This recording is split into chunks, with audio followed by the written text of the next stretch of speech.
Assalamualaikum warahmatullahi wabarakatuh. Perkenalkan, nama saya Laurenza Marja Kalsum dengan NIM PO 7124 dari kelas D4 1B ruang 5. Di sini saya akan memaparkan materi mengenai proses metabolisme tubuh. Baik, yang pertama yaitu ada pengertian metabolisme. Metabolisme adalah seluruh reaksi kimia yang terjadi dalam tubuh makhluk hidup untuk mempertahankan kehidupan. Fungsi dari metabolisme yaitu ada mengubah makanan menjadi energi untuk aktivitas sel, membentuk molekul penting untuk pertumbuhan dan perbaikan sel, menjaga keseimbangan internal tubuh atau homeostasis, lalu yang terakhir ada mendukung pertumbuhan, perkembangan, dan pemeliharaan jaringan. Lalu selanjutnya itu ada konsep dasar dari metabolisme. Metabolisme sendiri merupakan proses kimia yang melibatkan katabolisme dan anabolisme. Katabolisme yaitu pemecahan molekul kompleks menjadi sederhana untuk menghasilkan energi. Sementara anabolisme yaitu penyusunan molekul sederhana menjadi kompleks yang membutuhkan energi. Energi yang dihasilkan disimpan dalam bentuk ATP. Semua reaksi dikendalikan oleh enzim untuk mempercepat laju reaksi kimia. Untuk anabolisme dan katabolisme sendiri yaitu contoh sederhananya seperti kalau katabolisme, glukosa menjadi energi ATP, lemak menjadi asam lemak dengan gliserol menjadi energi, protein menjadi asam amino lalu menjadi energi melalui deaminasi. Sementara itu anabolisme, glukosa menjadi glikogen, asam amino menjadi protein, asam lemak dan gliserol menjadi lemak. Katabolisme menyediakan energi yang dibutuhkan untuk anabolisme. Nah, selanjutnya itu ada ATP atau energi sel. ATP sendiri yaitu adenosin trifosfat, adalah sumber energi utama sel. Energi digunakan untuk kontraksi otot, transport aktif zat, sintesis molekul, pembelahan sel, dan fungsi organ lainnya. Reaksinya bisa seperti ATP menjadi ADP ditambah P ditambah energi. Nah, sel ini dapat menghasilkan ATP dari karbohidrat, lemak, dan protein. Selanjutnya yaitu ada enzim dalam metabolisme. Enzim adalah katalis biologis yang mempercepat reaksi kimia tanpa ikut habis. Faktor yang mempengaruhi kerja enzim yaitu suhu, pH, konsentrasi substrat, dan lainnya. Lalu contoh enzim itu ada amilase, menguraikan karbohidrat, protase, protein, lipase, lemak. Tanpa enzim, reaksi metabolisme berlangsung sangat lambat.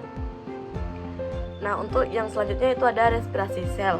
Respirasi sel adalah proses penguraian glukosa menjadi energi ATP. Persamaan umumnya itu glukosa ditambah O2 menjadi CO2 ditambah H2O ditambah ATP. Tempatnya itu di sitoplasma dan mitokondria. Tujuannya untuk menyediakan energi untuk seluruh aktivitas sel. Lalu ada tahapan respirasi sel. Glikolisis atau sitoplasma yaitu glukosa menjadi 2 asam pirufat ditambah 2 ATP ditambah 2 NADH. Lalu ada siklus Krebs mitokondria menjadi asam pirufat yaitu CO2 ditambah 2 ATP ditambah NADH ditambah FADH. Lalu ada rantai transport elektron atau membran mitokondria yaitu NADH dan FADH2 menjadi kurang lebih 32 sampai 34 ATP ditambah H2O. Lalu selanjutnya itu ada respirasi aerob dan anaerob. Respirasi aerob membutuhkan oksigen, energi kurang lebih 36 ATP, produk CO2 dan H2O. Respirasi anaerob tidak menggunakan oksigen, energi kurang lebih 2 ATP, contohnya fermentasi asam laktat dan alkohol. Fermentasi terjadi saat otot atau sel kekurangan oksigen. Lalu ada metabolisme karbohidrat. Glukosa menjadi energi utama sel, glikoligenesis atau glukosa menjadi glikogen disimpan di hati dan otot. Lalu glikogenolisis atau glikogen lagi menuju glukosa saat energi dibutuhkan. Gluconeogenesis produksi glukosa dari senyawa dan karbohidrat seperti asam amino dan laktat. Karbohidrat juga berperan sebagai cadangan energi jangka pendek dan sumber karbon untuk sintesis molekul lain. Metabolisme lemak. Lemak dipecah menjadi gliserol dan asam lemak, digunakan untuk energi jangka panjang. Lemak menghasilkan energi lebih banyak dibanding karbohidrat.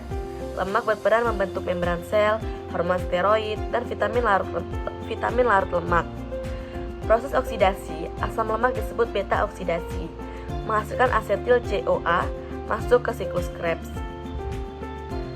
Metabolisme protein. Protein dipecah menjadi asam amino, digunakan untuk membentuk jaringan, enzim, dan hormon. Jika energi kurang, protein diubah menjadi sumber energi melalui deaminasi.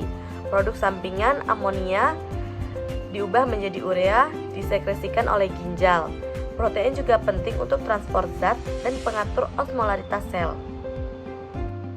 Peran organ dalam metabolisme. Hati pengatur glukosa, glikogen, detoksifikasi, produksi urea, metabolisme lemak. Otot menyimpan glikogen, menghasilkan energi untuk gerak. Lalu jantung dan paru-paru menyediakan oksigen untuk respirasi sel. Ginjal, ekskresi produk metabolisme, urea, asam urat, menjaga keseimbangan cairan. Usus mencerna dan menyerap nutrisi yang akan digunakan dalam metabolisme. Pengaturan metabolisme oleh hormon. Insulin menurunkan gula darah, menyimpan glukosa sebagai glikogen. Lalu glukagon menaikkan gula darah, mengubah glikogen menjadi glukosa.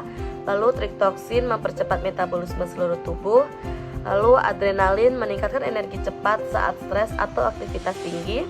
Lalu faktor lainnya itu seperti usia, jenis kelamin, aktivitas fisik, suhu tubuh, dan status gizi. Baik, selesai sudah pemaparan materi mengenai proses metabolisme dari saya. Kesimpulannya yaitu metabolisme merupakan seluruh reaksi kimia yang terjadi dalam tubuh untuk mempertahankan kehidupan. Meliputi katabolisme yang memecah zat untuk menghasilkan energi dan anabolisme yang menyusun zat memerlukan energi. Energi disimpan dalam bentuk ATP dan digunakan untuk aktivitas sel, pertumbuhan, perbaikan jaringan, serta fungsi organ.